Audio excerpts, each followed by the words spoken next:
Hello friends, welcome to रोशन की class YouTube channel. आप सभी का आज की इस वीडियो में एक बार फिर से बहुत बहुत स्वागत है। आज हम देखेंगे एनसीईआरटी के कक्षा 8 के जो आपकी बुक है संसाधन एवं विकास यानी कि भूगोल, उसका अध्याय 1 जिसका नाम है संसाधन यानी कि रिसोर्सेज। इसका हम आज क्वेश्चन आंसर देखेंगे सारे जितने भी आपके चैप्टर में हैं। और एक लास्ट क्वेश्चन है जो आप लोगों को खुद से करना होगा। और वीडियो स्टार्ट करने से पहले मैं आप लोगों से बस इतना रिक्वेस्ट करता हूँ कि कोई भी चैप्टर का आप क्वेश्चन आंसर करते हैं तो उस चैप्टर को अच्छे से पढ़ा करिए, जिससे आप लोग खुद से देखेंगे कि अगर आप लोग कोई चैप्टर अच्छे से रीड किए रहेंगे, एक बार सिर्फ रीड करिए एक साइड शुरुआत से लेकर अंत तक, आप लोग खुद देखेंगे कि क्वेश्चन आंसर आप लोगों को मैं बताऊंगा तो समझने में भी आसानी होगी और काफ़ी क्वेश्चन आंसर आप खुद से भी कर लेंगे। और अगर आप लोगों को एनसीईआरटी के किसी भी सब्जेक्ट का किसी भी क्लास का कोई भी क्वेश्चन आंसर चाहिए तो आप मुझे कमेंट बॉक्स में कमेंट करके मांग सकते हैं। मैं 24 से 48 घंटे के अंदर कोशिश करूंगा, यानी कि 1 से 2 दिन के अंदर कोशिश करूंगा कि वो वीडियो आप तक पहुंच जाए।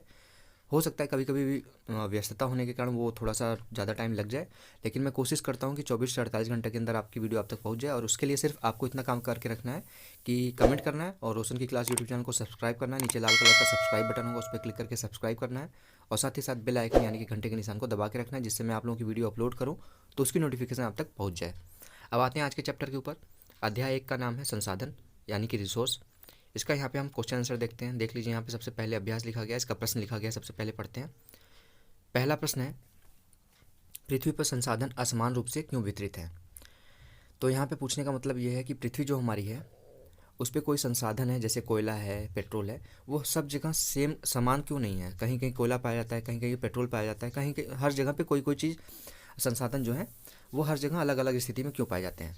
तो यहाँ पे देख लीजिए, इसका उत्तर लिखा गया है, प्राकृतिक संसाधन का वितरण भूभाग, जलवायु, ऊंचाई जैसे अनेक भौतिक कारकों पर निर्भर करते हैं।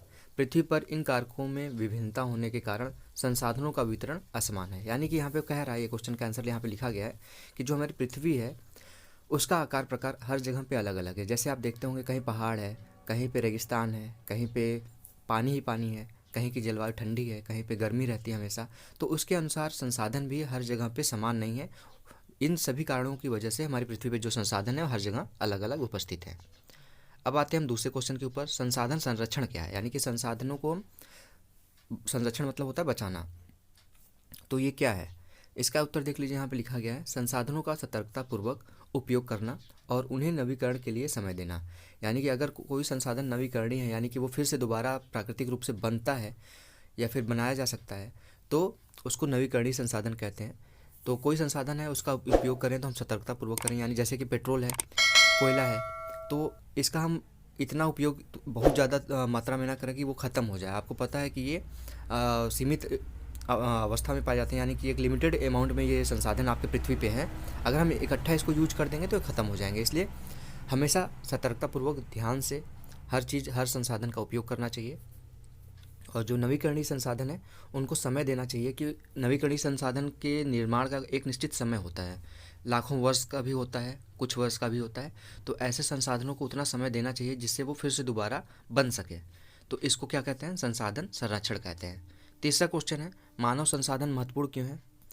इसका उत्तर देख लीजिए, मानव संसाधन महत्वपूर्ण इसलिए है क्योंकि मनुष्य की योग्यता ही भौतिक पदार्थों को मूल्यवान संसाधन बनाने में सहायता करती है।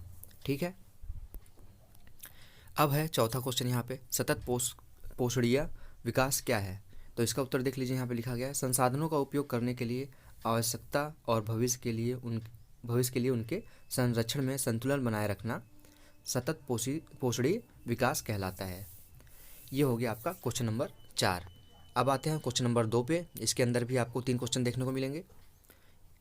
पहला है, निम्नलिखित में से कौन सा संसाधन को निर्धारित नहीं करता? इसमें से कौन सा संसाधन नहीं है? 3 ऑप्शन दिए गए यहाँ पे, क, ख, ग, उपयोगिता, मूल्य और मात्रा। तो इसका उत्तर है मात्रा। सभी का उत्तर यहाँ पे मैंने लिख दिया। देख लीजिए, पहले का सबसे नीचे आंसर देख लीजिए, लिखा गया पहले का ग, यानी कि पहले का ग क्या है? मात्रा। दूसरा क्या क्वेश्चन यहाँ पे, निम्नलिखित में से कौन सा मानव निर्मित संसाधन है? यानी कि कौन सा संसाधन ऐसा है जिसको आदमी ने बनाया है, मनुष्य ने बनाया है? तो यहाँ पे दूसरे का क्वेश्चन देख लीजिए, दूसरे का आंसर है कैंसर उपचार की औषधियाँ। यानी कोई भी कैंसर की दवाई है, कोई भी दवाई है, वो मानव ही बनाया है, तो मानव निर्मित संसाधन कहलाएगा। तीसरा है, कथन को पूरा करना है, जैव संसाधन, इसका क है, इसमें भरना है आपको, फिल इन द ब्लैंक्स है। इसमें क भरा जाएगा, जैव संसाधन जीव जंतुओं से व्युत्पन्न होते हैं, यानी कि जीव जंतुओं से बनाए जाते हैं, ये जैव संसाधन है। तो ये दूसरा क्वेश्चन था। अब हम बढ़ते हैं तीसरे क्वेश्चन की तरफ।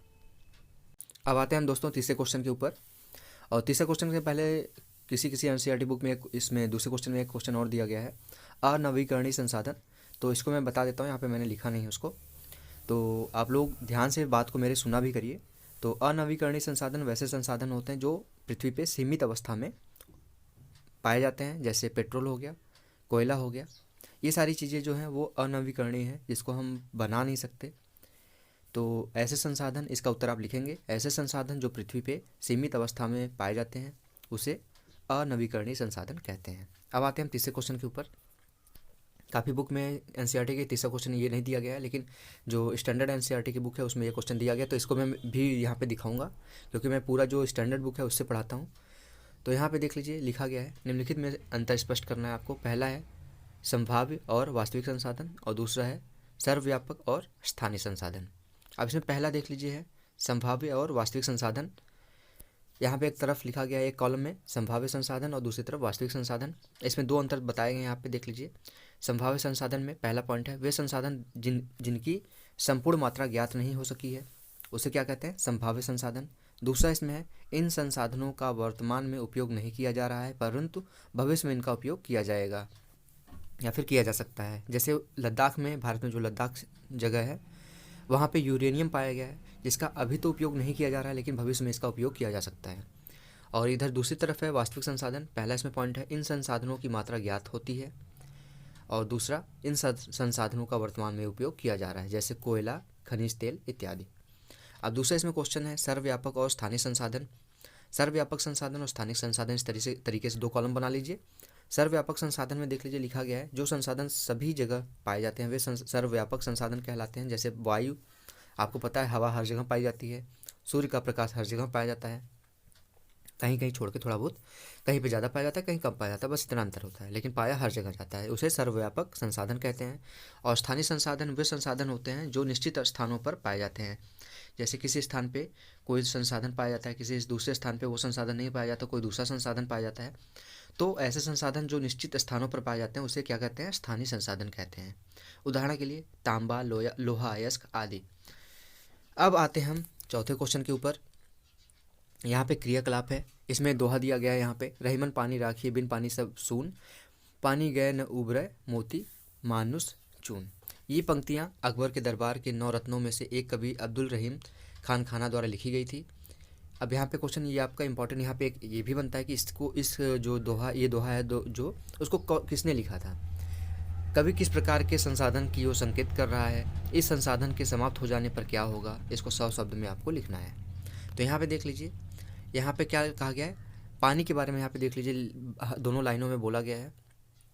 कभी इसमें नवीकरणीय संसाधन जल की ओर संकेत करता है, जल के समाप्त हो जाने पर के प्रभाव को कुछ इस प्रकार होंगे, यहाँ पे आपसे पूछा गया है। तो यहाँ पे पहला पॉइंट है, देख लीजिए, यहाँ पे पॉइंट वाइज बता दिया गया, 8 पॉइंट यहाँ पे लिखे गए हैं। जल संचरण की क्रिया समाप्त हो जाएगी। दूसरा, जीव जंतु पानी की कमी के कारण धीरे धीरे समाप्त होने लगेंगे।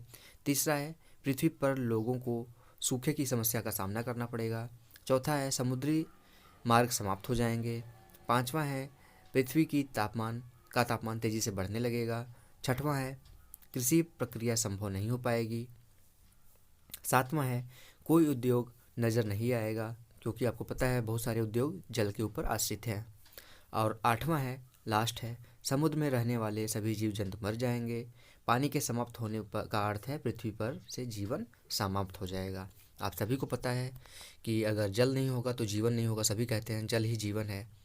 तो यहाँ पे ये पंक्तियाँ पानी के बारे में ही कह रहा है, इस पंक्तियों में पानी के बारे में कहा गया है। और पानी एक संसाधन है जो अगर पृथ्वी पे नहीं होगा तो उसके प्रभाव के बारे में आपको बताना है। तो आप सभी को पता है, कुछ प्रभाव आप खुद से भी लिख सकते हैं कि पानी नहीं होगा तो आप क्या कार्य नहीं कर सकते। तो ये सारी चीज़ें थी चौथे क्वेश्चन में। अब इसके बाद आपका आता है यहाँ पे जो क्वेश्चन आपको, इसमें 2 आओ खेले हैं, इसमें 2 क्वेश्चन यहाँ पे लिखा गया। पहले क्वेश्चन को मैं यहाँ पे पढ़ के आपको समझा दूंगा, इसको लिखा नहीं है मैंने, और दूसरे क्वेश्चन का आंसर आपको खुद से करना है। यहाँ पे पहले क्वेश्चन में पूछा गया, सोचिए कि आप प्रागैतिहासिक काल में एक ऊंचे हवादार पठार पर रहते हैं। आप और आपके मित्र तेज पवनों का उपयोग कैसे करेंगे? क्या आप पवन को एक संसाधन कह सकते हैं? अब कल्पना कीजिए कि आप वर्ष 2138 में उसी स्थान पर रह रहे हैं। क्या आप पवनों का उपयोग कर सकते हैं? कैसे? क्या आप बता सकते हैं कि अब पवन एक महत्वपूर्ण संसाधन क्यों है? तो यहाँ पे इस क्वेश्चन का आंसर आप ध्यान से सुनिएगा, मैं आपको पढ़ के बता देता हूँ अपने शब्दों में। आप इसको अपने शब्दों में भी थोड़ा सा बना के इधर उधर से लिख सकते हैं। यहाँ पे देख लीजिए, सबसे पहले पूछा गया है, सोचिए कि आप प्रागैतिहासिक काल में एक ऊंचे हवादार पठार पर रह रहे हैं। तो जाहिर सी बात है, अगर आप प्रागैतिहासिक काल मतलब बहुत पुराने काल में आप एक हवादार पठार पर रह रहे हैं, यानी कि जहाँ ऐसे पहाड़ी पे रह रहे हैं जहाँ पे पठार पे रह रहे हैं जहाँ पे हवा काफ़ी तेज़ी से चलती है। आप और आपका मित्र तेज पवनों का उपयोग कैसे करेंगे? तो आपको पता है कि जहाँ पे पवन बहुत तेज़ी से चलते हैं वहाँ पे हम क्या करते हैं, जैसे नीदरलैंड में आपको पता है कि जो पवन चक्कियाँ हैं सबसे ज़्यादा नीदरलैंड में है, तो हम वहाँ पे पवन चक्की लगा के उस हवा को कार्य में ला सकते हैं, एक संसाधन के रूप में प्रयोग कर सकते हैं। और हवा क्या है? हवा एक प्राकृतिक संसाधन है जो हमेशा पृथ्वी पे रहेगी। तो इसका हम उपयोग चाहे प्रागैतिहासिक काल में हो, यहाँ पे आपसे पूछा है, अब कल्पना कीजिए कि आप 2138 ईस्वी में वर्ष में रह रहे हैं उसी स्थान पे, तो भी हवा उसी तरीके से चलेगी। तो हम जो प्रागैतिहासिक काल में उस हवा का उपयोग संसाधन के रूप में कर रहे थे, उसी हवा का उपयोग हम 2138 ईस्वी में भी, वर्ष में भी उसी हवा का उपयोग संसाधन के रूप में कर सकते हैं। उसी प्रकार से पवन चक्की लगा के उसको हम किस ऊर्जा से किस ऊर्जा में बदलेंगे, उसको हम यांत्रिक ऊर्जा से हम उसको विद्युत ऊर्जा में कन्वर्ट कर सकते हैं। ठीक है दोस्तों, तो ये हो जाएगा आपका जो पवन ऊर्जा है, उसको हम पवन को संसाधन के रूप में यूज कर सकते हैं। अब दूसरा यहाँ पे क्वेश्चन है जिसका उत्तर आपको खुद देना है। देख लीजिए, यहाँ पे लिखा कि विद्यार्थी स्वयं करेंगे इस क्वेश्चन का आंसर। यहाँ पे एक पत्थर है, एक पत्ता है, एक गत्ता है और एक टहनी है। 4 चीज़ें हैं, पत्थर, पत्ता, गत्ता और टहनी। सोचिए कि इसको संसाधन की भांति किस प्रकार प्रयोग किया जा सकता है। नीचे दिए गए उदाहरण को देखिए और रचना कीजिए। यहाँ पे एक पत्थर इस तरीके से कॉलम में बना दिया गया है, आपको एग्जाम्पल के रूप में पत्थर के बारे में बता दिया गया है। पत्ता और गत्ता और टहनी के वो आपको खुद से करना है। यहाँ पे देख लीजिए, आप एक पत्थर का उपयोग कर सकते हैं स्टापू खेलने के लिए, एक खेल होता है, ठीक। पत्थर का उपयोग पेपरवेट की भांति भी कर सकते हैं, उपकरण हो जाएगा। यहाँ पे मसाले पीसने के लिए पत्थर आप देखते होंगे घर में, सील होता है, सबके घर में पहले होता था, अब तो मिक्सर आ गया है, मिक्सर ग्राइंडर, उसमें हम पत्थर का यूज करते थे मसाले पीसने के लिए। अपने बगीचे कमरे को सजाने के लिए आप पत्थर, डिजाइनर पत्थर आते हैं, आप उससे देखे होंगे, गमले सजा सकते हैं। आप घरों में भी पत्थर का उपयोग कर सकते हैं सजाने के लिए। बोतल को खोलने के लिए उपकरण के तरीके से आप पत्थर का यूज कर सकते हैं। और शस्त्र बनाने के लिए, जैसे गुलेल होता है, उसमें पत्थर लगा के ही मारते हैं कोई चीज़, तो उसको हम शस्त्र के रूप में भी प्रयोग कर सकते हैं। इसी प्रकार से आपको अब पत्ते का उपयोग बताना है, गत्ते का उपयोग बताना है और टहनी का उपयोग बताना है। ठीक है, तो आपको ये क्वेश्चन स्वयं करना है। एक क्वेश्चन अगर आप चैप्टर अच्छे से पढ़े रहेंगे, इसलिए मैं बोलता हूँ चैप्टर को आप अच्छे से पढ़िए, तो आप क्वेश्चन आंसर आराम से कर सकेंगे। तो आशा करता हूँ दोस्तों आप लोगों को आज का क्वेश्चन आंसर अच्छा लगा होगा। अगर फिर भी आप लोगों को किसी क्वेश्चन का आंसर नहीं आ रहा है तो मुझे बताइएगा, मैं आप लोगों को कमेंट बॉक्स में उस क्वेश्चन का आंसर पिन कर दूंगा, आप लोग आराम से देख सकते हैं। तो अगर आप लोगों को आज की वीडियो पसंद आई है दोस्तों, तो प्लीज़ इस वीडियो को लाइक करिएगा।